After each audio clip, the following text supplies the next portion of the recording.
Commander Jake Morrison walked through the massive doors of the Galactic Council chamber and felt the weight of 47 different species watching his every step. The chamber was built from some kind of crystal that made everything glow with a cold blue light. Each alien species had their own section with seats designed for their particular body type. Some had tentacles instead of arms, and others had multiple, heads that moved independently.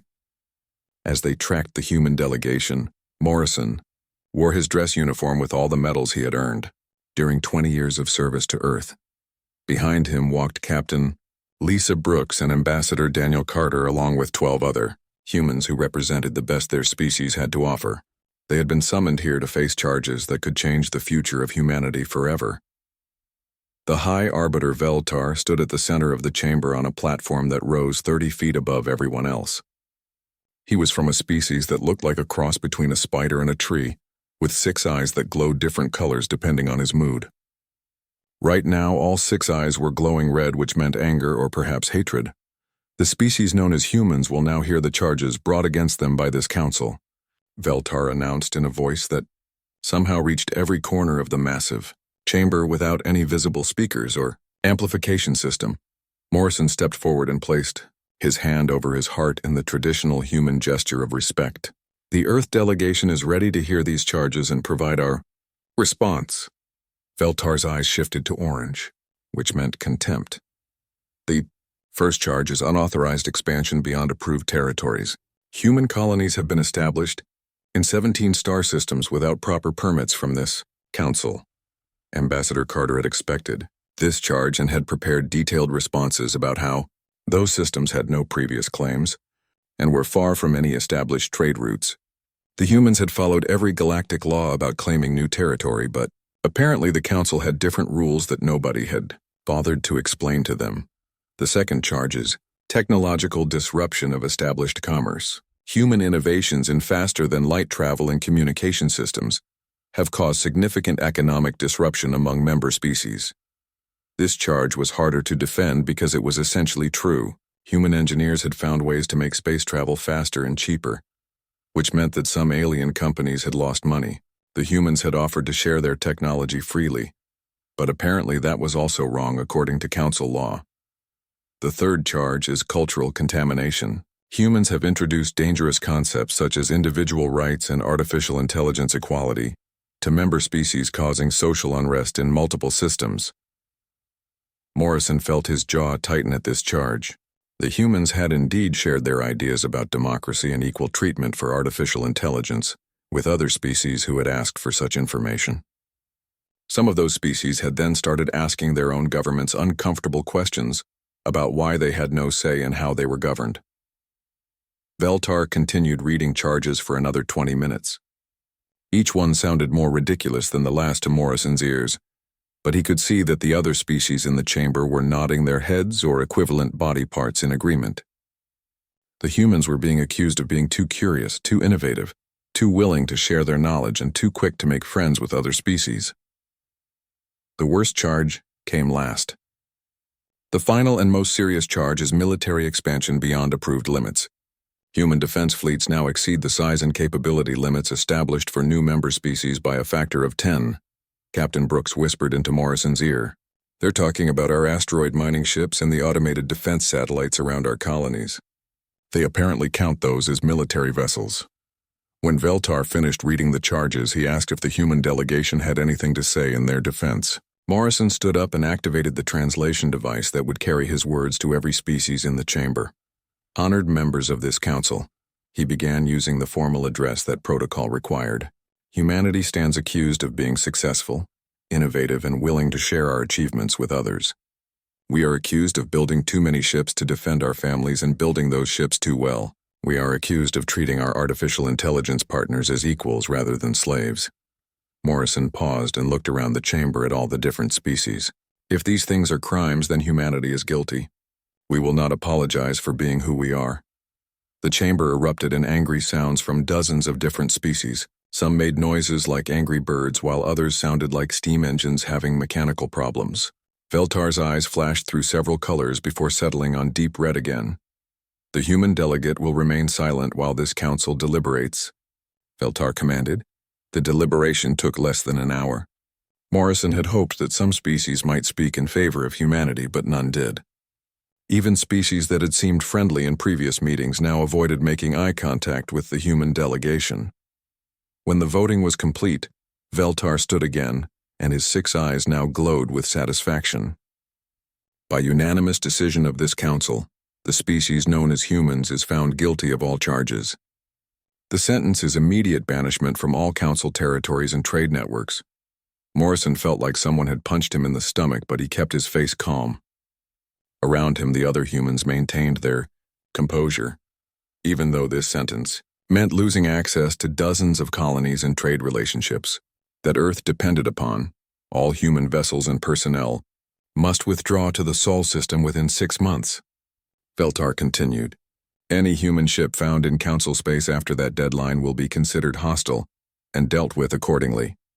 This council session is now concluded. As the alien delegates began filing out of the chamber, Morrison heard Captain Brooks speaking quietly into her communication device. All human vessels, this is Flagship Aurora. Begin immediate withdrawal to Sol system. Operation Homecoming is now in effect. Ambassador Carter moved closer to Morrison and spoke in a low voice. They think they've just solved their human problem by locking us away in our home system. Morrison nodded slowly as he watched the last of the alien delegates leaving the chamber. They have no idea what humans do when someone tries to put us in a cage.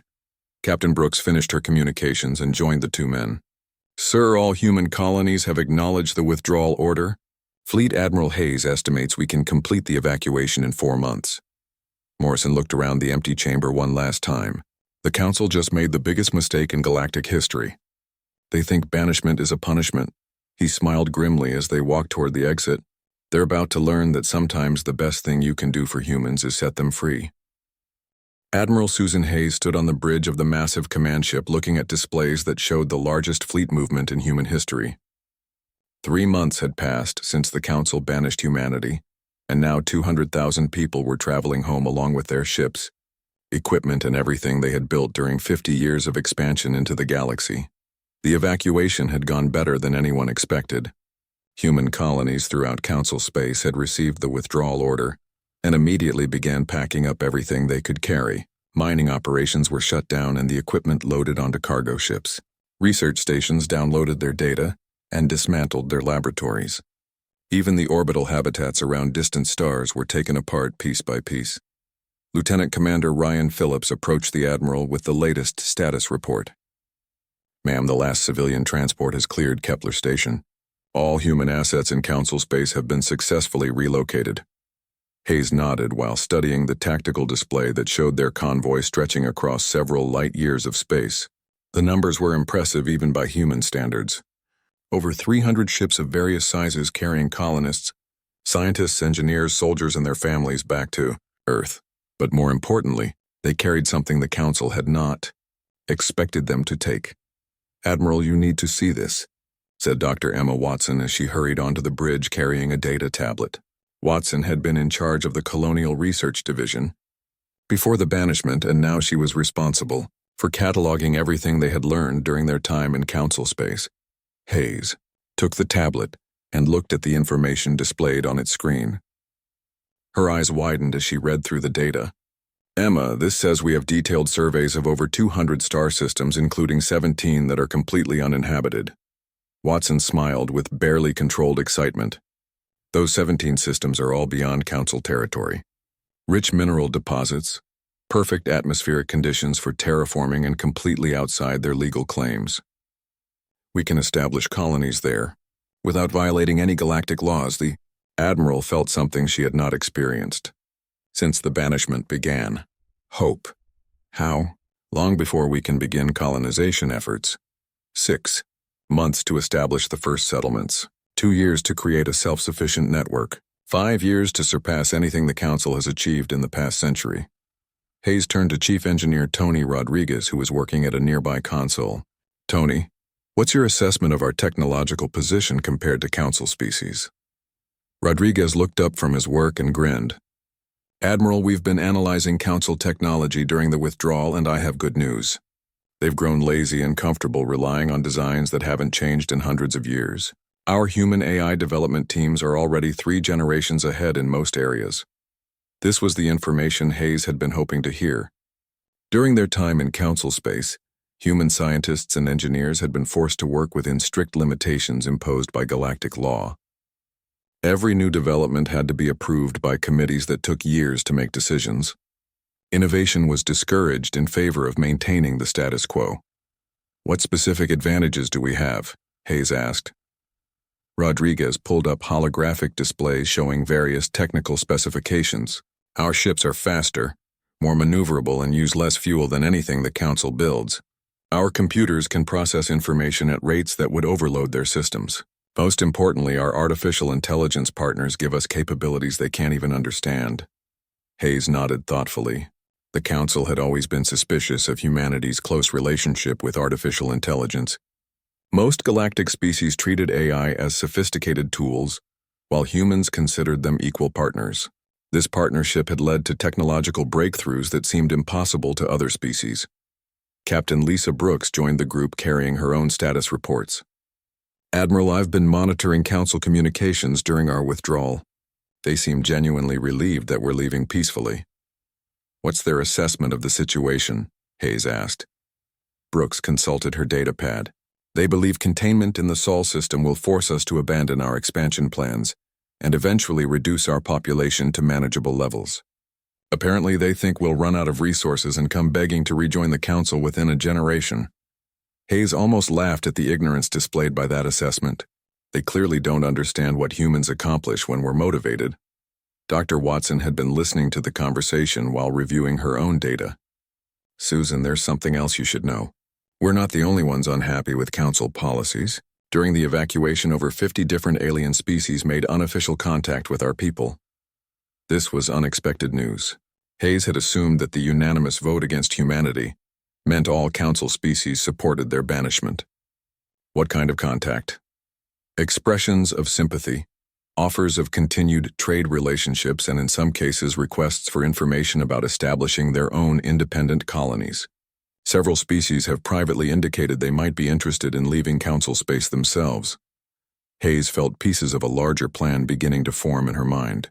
The Council had intended to isolate humanity, but instead they might have created an opportunity for much larger changes in galactic civilization. Tony Rodriguez had been working on calculations while listening to their conversation. "Admiral, if we establish colonies in those 17 systems and maintain our current rate of technological development, we'll have a significant strategic advantage within 5 years. Hayes looked around at her senior staff and saw the same determination in their faces that she felt herself. The Council had tried to end human expansion by forcing them to leave. Instead, they had freed humanity from restrictive laws and given them every incentive to prove their capabilities. "Ladies and gentlemen," Hayes announced to everyone on the bridge, "the Council wanted to contain humanity. Instead, they've just freed us from their bureaucratic limitations and given us motivation to build something better than anything they've achieved." She turned to address the entire fleet through the communication system. "All ships, this is Admiral Hayes. We're not retreating. We're advancing toward a future where human innovation isn't limited by alien bureaucrats who fear progress."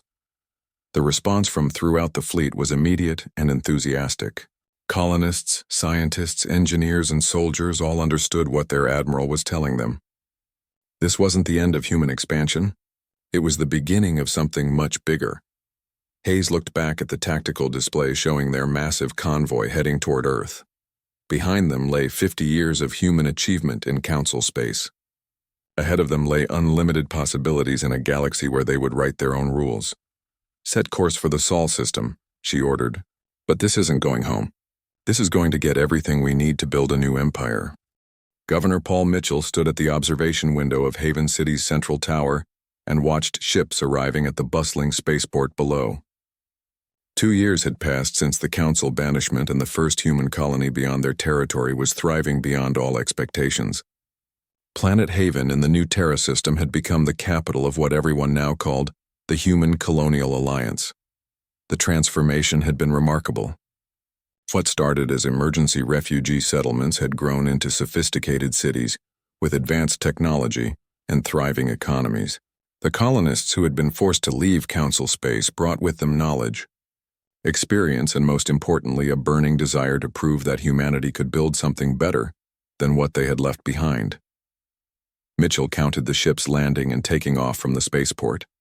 Most were human vessels, but an increasing number carried alien crews and passengers. Word was spreading throughout the galaxy about the remarkable human settlements that welcomed anyone willing to contribute to their growing civilization. Captain Linda.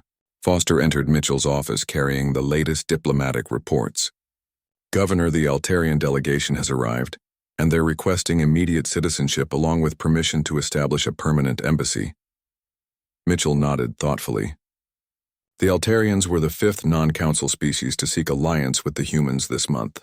Each group brought unique technologies, resources, and most importantly, their own complaints about the Council's restrictive policies. The galaxy was apparently full of species who had grown tired of bureaucratic limitations on their development. What are they offering in exchange for citizenship? Mitchell asked. Foster consulted her datapad. Advanced energy manipulation technology that could increase our power generation by 300%. They also have detailed maps of star systems in their region of space, including several that might be suitable for human colonization. This was exactly the kind of partnership that made the Colonial Alliance successful. Unlike the Council, which demanded tribute and obedience from member species, the humans offered genuine partnership based on mutual benefit. Species that joined the Alliance kept their independence while gaining access to human technology and protection. In the industrial sectors of New Terra, engineer Kyle Davis supervised construction of the most advanced shipyards in known space. The vessels being built in these facilities incorporated the best of human innovation, with technologies freely shared by their alien partners.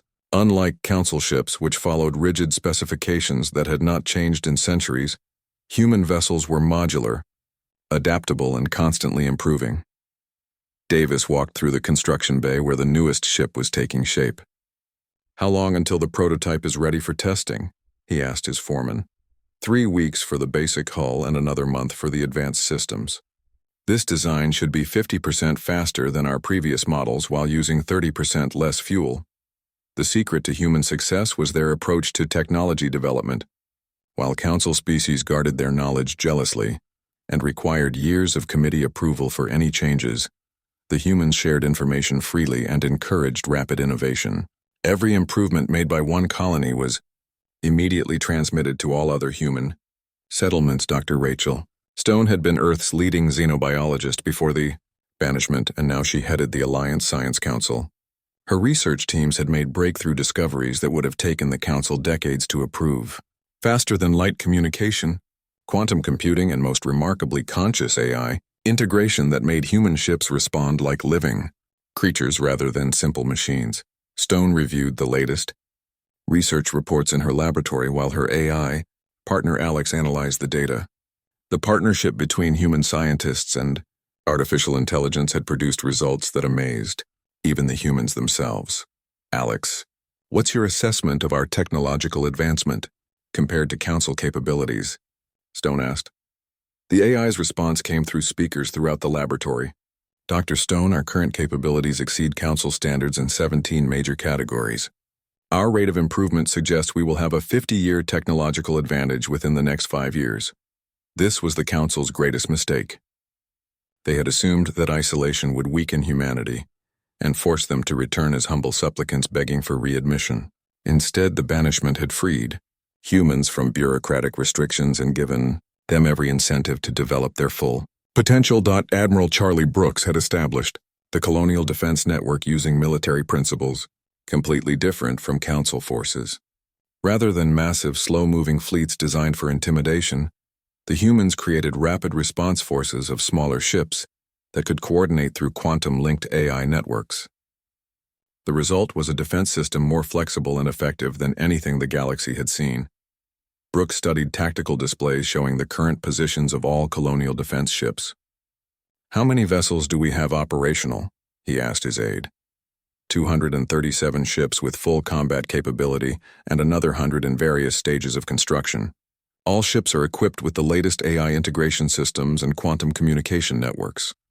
The numbers were impressive, but more important was the quality of the ships and their crews. Human vessels could make decisions and adapt to changing situations faster than Council ships could even identify threats. The integration of artificial intelligence gave them capabilities that seemed almost magical to species still using traditional computer systems. Meanwhile, reports continued arriving about increasing dissatisfaction within Council space. Species that had voted for human banishment were now questioning their decision. As word spread about the prosperity and freedom available in Colonial Alliance territory, Mitchell returned to his office to find Ambassador Carter waiting with the latest intelligence reports. Paul were receiving communication requests from 12 different Council species asking about the possibility of establishing trade relationships. This was the most encouraging news yet. If Council species began trading with the Alliance, it would undermine the banishment and force the Council to acknowledge humanity's new status. "What's our response?" Mitchell asked. Carter smiled. "We're scheduling trade negotiations with anyone willing to meet us in neutral space. The Council can't prevent their member species from conducting business outside Council territory." Mitchell looked out at the spaceport again and watched another alien ship landing. The Council had intended to contain humanity by banishing them from civilized space. Instead, they had created the foundation for a new kind of galactic civilization based on cooperation, innovation, and mutual respect, rather than rigid hierarchy and bureaucratic control. The age of human expansion was just beginning, and this time, no Council would be able to stop it. High Commander Zalthus stood on the bridge of his flagship staring at displays that showed readings he could not believe. 5 years had passed since the Council banished humanity, and now his enforcement fleet had arrived at the edge of human space to investigate disturbing reports about unauthorized expansion.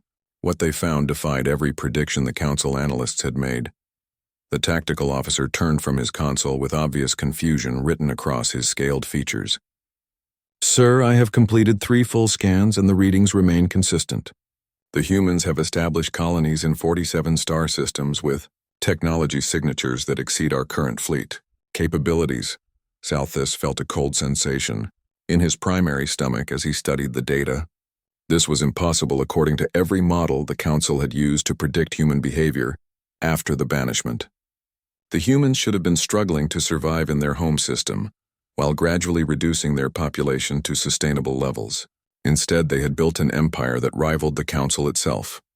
The displays showed massive orbital stations around multiple worlds, industrial complexes that dwarfed anything in Council space, and clear evidence of at least 15 different alien species living and working alongside the humans. Most disturbing of all were the energy signatures from human ships that indicated propulsion and weapon systems far advanced beyond Council standards. Captain Ben Adams received the Council fleet's communication request while conducting a routine patrol of the new Terra system border. His ship, the Frontier, was one of the new colonial survey vessels designed for long-range exploration and first contact with alien species. The arrival of Council ships was not unexpected since human intelligence networks had been tracking Council fleet movements for months. Adams activated his communication system with amusement rather than concern. "This is Captain Adams of the Human Colonial Alliance. You are currently in neutral Space Council vessels. Please state your business and intentions." The reply came immediately in the imperious tone that Council commanders used when dealing with species they considered inferior. "I am High Commander Zalthus of the Galactic Council Enforcement Fleet. We demand immediate access to inspect your facilities for violations of your banishment terms." Adams chuckled as he shared the communication with his crew. The Council still believed they had authority over humanity despite being the ones who had severed all political and legal ties. "Commander, I believe you will find that banishment means we are no longer subject to Council jurisdiction. However, if you would like to arrange a diplomatic meeting, I am sure Governor Mitchell would be happy to discuss formal recognition of our sovereignty." The response from Zalthus was predictably angry but also revealed the impossible position the Council fleet found itself in. They could not legally attack the humans since the Colonial Alliance had violated no galactic laws by operating entirely outside Council space. They could not demand compliance since the Council had explicitly rejected all ties with humanity. Most importantly, they could not ignore what was clearly becoming a major power in the galaxy. Dr. Amy Clark had been appointed as the Alliance's chief diplomat After spending years studying galactic law and interspecies relations, she transmitted a carefully crafted message to the Council fleet that would be recorded and distributed throughout civilized space. The Human Colonial Alliance extends a formal invitation to the Galactic Council to establish diplomatic relations between our governments. We believe both our civilizations would benefit from peaceful cooperation and mutual recognition. What the Council ships could not detect were the dozens of stealth reconnaissance drones that had been monitoring their movements since they entered the sector. Human technology had advanced far beyond Council capabilities in areas of sensor stealth and electronic warfare. The visitors were being watched and analyzed by systems they could not even detect intelligence. Reports flowing back to Alliance headquarters revealed that the Council fleet was in complete confusion about how to respond to the situation. Their original mission had been to investigate and possibly punish unauthorized human expansion. Instead, they found themselves facing a sovereign government that was clearly more advanced than their own civilization. Governor Mitchell received hourly updates on the Council fleet's activities while preparing his own response to their presence. The humans had been expecting this confrontation for years and had prepared accordingly. Every aspect of their interaction with the Council would be carefully managed to demonstrate Alliance strength while avoiding unnecessary provocation. Mitchell reviewed the latest intelligence reports with his senior staff. What's our assessment of their fleet capabilities compared to our defensive forces? Admiral Brooks consulted his tactical analysis. Their ships are larger than ours but significantly slower and less maneuverable. Their weapons are powerful but have limited targeting accuracy. Most importantly, they show no evidence of AI integration, which means their response times are much slower than our vessels. This was exactly what human analysts had predicted. The Council had grown complacent over centuries of unchallenged dominance and had never been forced to innovate or improve their technology. Their ships were impressive but obsolete compared to vessels designed by humans working in partnership with artificial intelligence. The real revelation came when Alliance intelligence intercepted communications between the Council fleet and their home base. The messages revealed that this was not just a routine inspection but a desperate attempt to assess a threat the Council was only beginning to understand. Dr. Clark transmitted another message to the Council fleet with an offer that would change everything. Commander Zalthus, the Human Colonial Alliance, would like to propose a cultural and technological exchange program. We have solutions to several problems that have been troubling the Council for many years, including energy efficiency, faster-than-light communication, and artificial intelligence integration.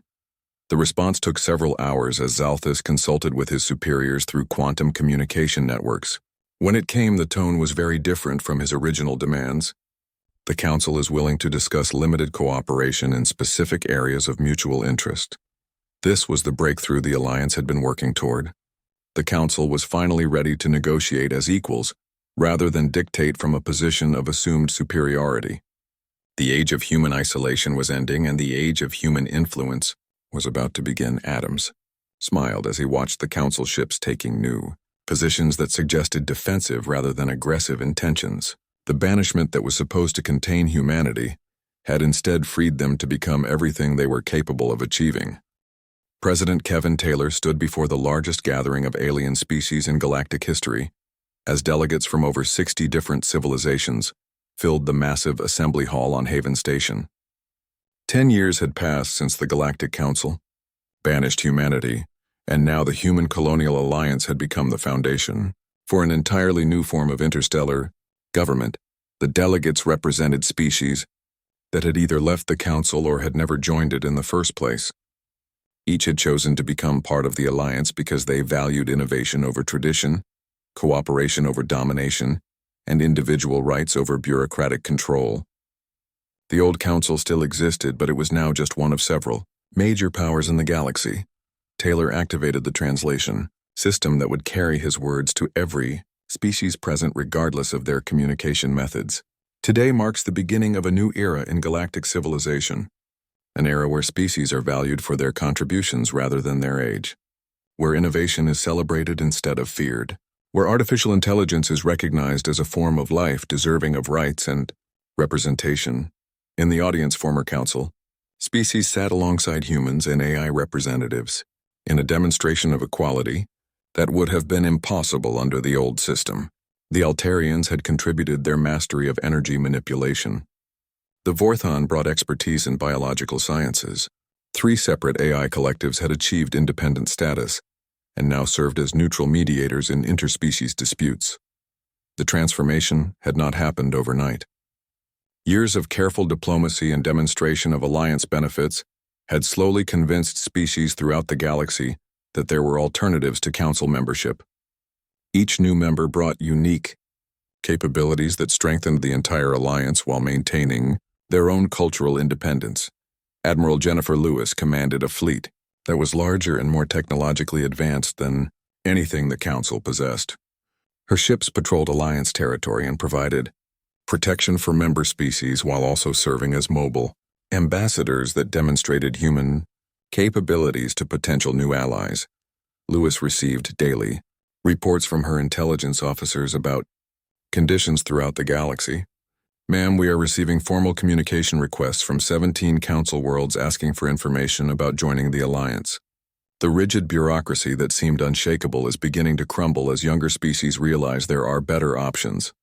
The reports painted a picture of growing dissatisfaction within council space. Species that had once supported human banishment were now questioning their decision as they watched the alliance prosper, while their own economy stagnated under restrictive council policies. Commander, Steve Parker approached the Admiral with the day's most significant message. Ma'am, we have received a formal communication from the Galactic Council leadership. They are requesting a meeting to discuss what they call mutual cooperation and shared governance. Lewis smiled at the irony.